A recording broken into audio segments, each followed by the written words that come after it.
ঝড় তুলবে সূর্যমঙ্গল, হবে জোড়া যোগ। এই ট্রানজিটটি ৪ জানুয়ারি থেকে শুরু হয়ে যাবে। গোল্ডেন টাইম শুরু এই ব্যক্তিদের।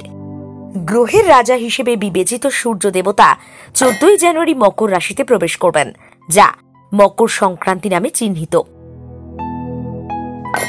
২০২৫ বছরের প্রথম মাস মানে জানুয়ারি খুব বিশেষ হতে চলেছে।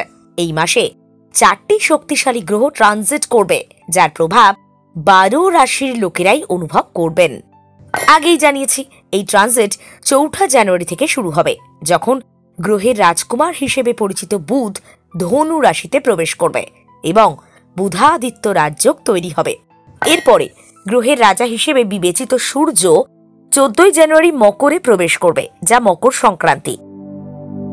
তার এক সপ্তাহ পরে ২১ জানুয়ারি গ্রহের সেনাপতি অর্থাৎ মঙ্গল মিথুনে ট্রানজিট করবে। ২৪ জানুয়ারি বুধ দ্বিতীয়বারের জন্য ট্রানজিট করবে এবং সূর্যের সঙ্গে মকর রাশিতেও আসবে। এর সঙ্গে আবার বুধাদিত্য রাজযোগ গঠিত হবে। জানুয়ারি ২০২৫ শেষ রাজযোগ ২৮ জানুয়ারি, যখন শুক্র তার উচ্চ রাশি মিনে চলে যাবে। বুধ, সূর্য, মঙ্গল এবং শুক্র হল শুভ গ্রহ, যা সবার মঙ্গল বয়ে আনে। জানুয়ারিতে তাদের যাত্রা সব রাশির চিহ্নের জীবনে সুখ নিয়ে আসবে। তবে ৩টি রাশি চিহ্ন রয়েছে যারা সব থেকে বেশি উপকার পাবে। জানুয়ারি থেকেই তাদের সুবর্ণ সুযোগ শুরু হয়ে যাচ্ছে। চাকরি ব্যবসায় অগ্রগতি হবে, সৌভাগ্য লাভ। একটা দুর্দান্ত বছর তাদের জন্য অপেক্ষা করছে, মানে যা শুরুটা হয়েই গেছে। কোন কোন রাশির কথা বলছি এটা এবার তাহলে বিস্তারিত জানানো যাক। শুরুটা হোক মকর রাশিকে দিয়ে। ২০২৫ সালে জানুয়ারিতে ৪টি গ্রহের গতি পরিবর্তন মকর রাশির জাতক জাতিকাদের জন্য খুব শুভ। বিবাহিতদের জীবনে সুখ আসবে। আপনার পরিবারের সঙ্গে বেশ কিছু রোম্যান্টিক জায়গায় যেতে পারেন, পৈতৃক সম্পত্তি পেতে পারেন। এটি আপনার ব্যবসা প্রসারিত করার সঠিক সময়। কর্মরত ব্যক্তিরা কর্মক্ষেত্রে নতুন দায়িত্ব পাবেন। এবার তুলা রাশি। এই রাশির জাতকরা জানুয়ারি মাসে ভাগ্যের পূর্ণ সমর্থন পাবেন। দীর্ঘদিনের সমস্যার এবার সমাধান। আর্থিক সমস্যা কমবে। ব্যাচেলারদের বাড়িতে বিয়ের প্রস্তাব আসবে।